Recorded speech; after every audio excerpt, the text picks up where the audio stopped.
이제 한국 회사를 다니다가 외국 회사로 간 케이스인데 어떤 차이가 있냐면 얘기를 좀 먼저 한번 해드릴게요. 한국 회사에서 한 10여 년 근무 그리고 이직 외국계 회사로 제가 처음 들어갔을 때 이 외국계 회사에 적응을 못했어요.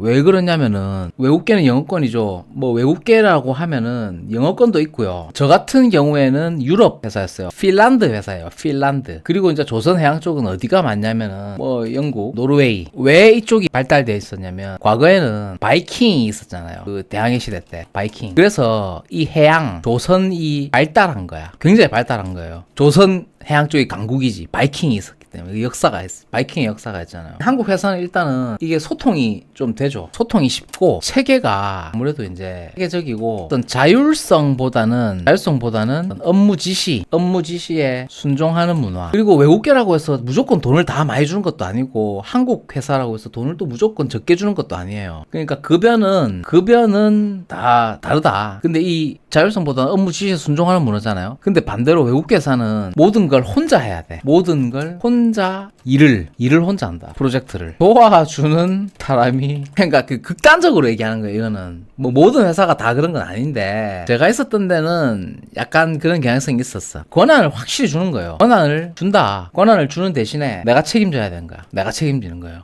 그 차이죠. 근데 한국 회사는 응직된 문화, 업무 지시에 순종하는 문화잖아요. 권한이 없어. 권한이 없다. 그럼 뭐를 의미하느냐? 책임도 안 진다. 시키는 대로 하니까. 경영진이 있잖아요. 경영진이 책임을 지거든요. 당연한 거지. 결제를 받으니까. 결제를 받고 업무 수행. 책임을 져야 하는 어떤 그 스콥이 좀 적다라는 거지. 그러니까 심적 부담감이 좀 적겠죠. 그렇죠. 심적 부담감. 근데 이거 외국계 회사를 가게 되면은 뭐가 힘드냐면 심적 부담감이 좀 커집니다. 왜냐하면 내가 책임져야 돼. 그리고 일을 도와주는 사람이 잘 없어요. 같이 뭐 협력한다? 뭐 그런 거 있잖아요. 동료와 협력, 뭐 동료와의 협력 이런 거 조금 쉽지가 않아요. 진짜 개인적인 성향이라고 해야 되나? 그러니까 예를 들어서 나는 내 개인 역량에 내가 자신 있다. 독고다이로 내 혼자 하고 내 혼자 그 결과물에 대한 리턴, 그러니까 보상이죠. 보상을 먹겠다라고 하시는 분들은 또 이런 쪽이 또 괜찮고. 근데 한국 회사는 이제 그냥 묻어가는 거죠.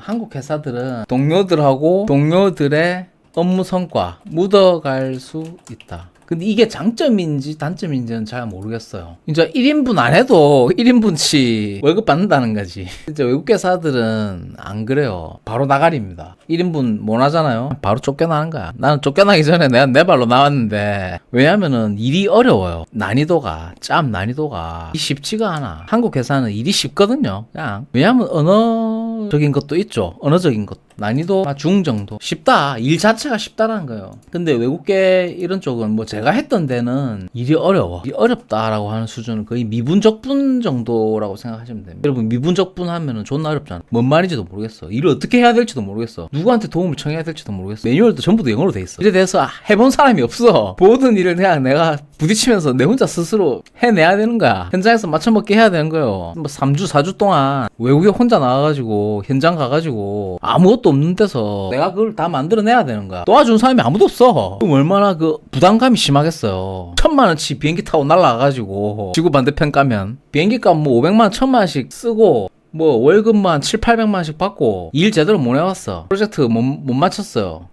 못 끝냈어. 페일이야. 심적 부담감이 굉장히 심합니다. 물론 해냈을 때는 뭐 성취감이 뭐 엄청나겠죠. 그게 맞는 사람들은 이제 그렇게 하면 되는데 저는 사실은 콘또 엔지니어라고 하죠. 진짜배기. 나 진짜배기 엔지니어는 아니거든요. 가짜배기 엔지니어지.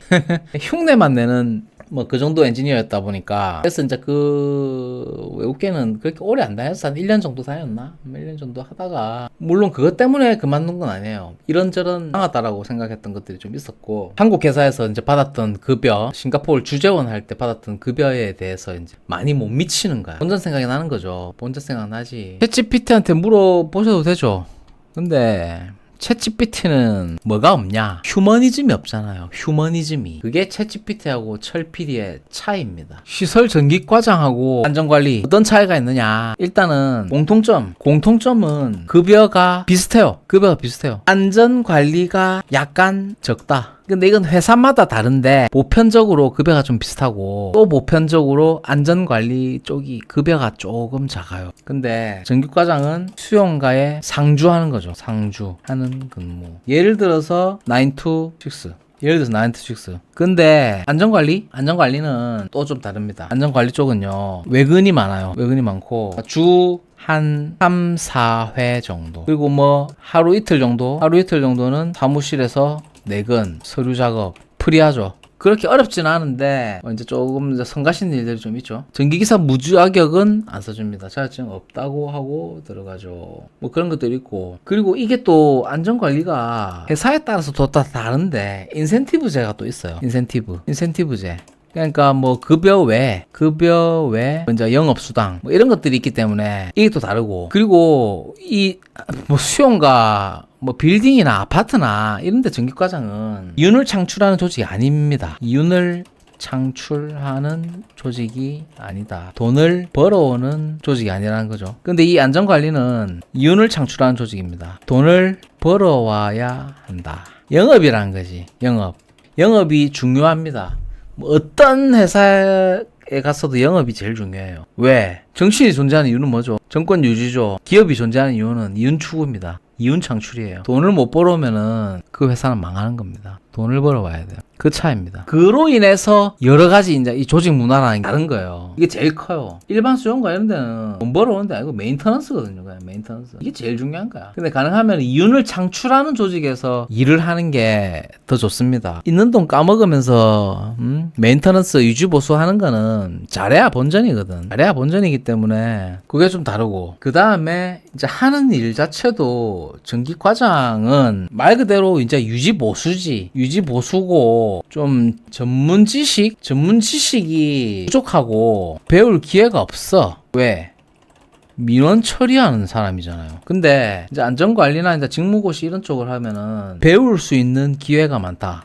동료, 선배, 전문 지식을 실무지식이죠.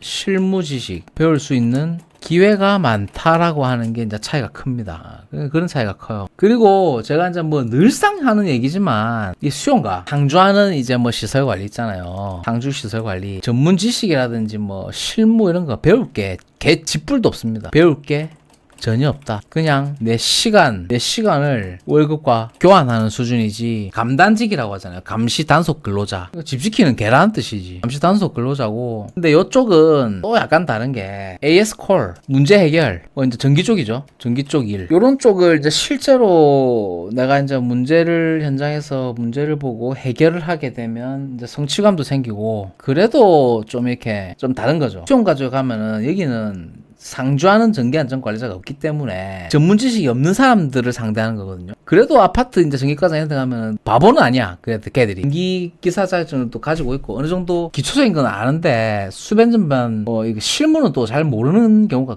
많거든요. 왜냐면 그걸 아는 사람이 없잖아. 아파트에서 그걸 그거 알려준 사람이 누가 있어요. 그건 뭐 이디라 선생이나 알려주지. 그런 거 뭐 알려준 사람 있어요? 없잖아. 그러니까 남의 집 가가지고 뭐 그저 화풍기 같은 거나 떨어주고 뭐 집에서 뭐 전등 같은 거나 뭐 교체해주고 뭐 그런 거죠. 그건 뭐 배운다고 할 수 있는 게 아니잖아. 그건 일이 아니잖아. 그냥 영선이지. 그걸 뭐 업무라고 말을 할 수가 있나요? 수변 전반에 대해서 뭐 가르쳐 주는 사람이 이디라 행님밖에 더 있어. 그 옆에서 누가 가르쳐 줘요? 여소장이 알려줘? 화단에 풀이나 뽑고 앉아 있는 여소장이 알려줘요?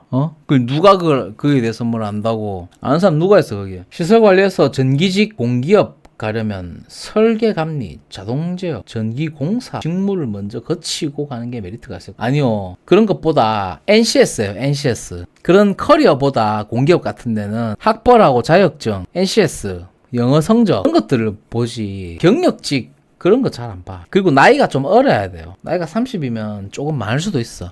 대학 졸업하고 이제 26살이 딱 취업 그거잖아. 26, 27, 28, 9, 30까지도 뭐 제대로 된 회사를 다녀본 적이 없다. 그렇게 하면은 그 사람의 이제 가치를 낮게 보는 거예요. 그러니까 늦어지면 늦어질수록 취업은 더 어렵다. 왜냐하면은 치고 올라오는 애들이 너무 많잖아요. 나보다 더 뛰어난 애들이 훨씬 더 많잖아요. 나이에서도 이미 밀리는 거예요. 어떤 분이 전기기사 따고 근무하다가 공공기관 들어간다고 에너지관리기사 따서 들어갔대요. 아 그래요? 축하드립니다. 호수 위에 달그림자님 나오신다고 봤습니다. HK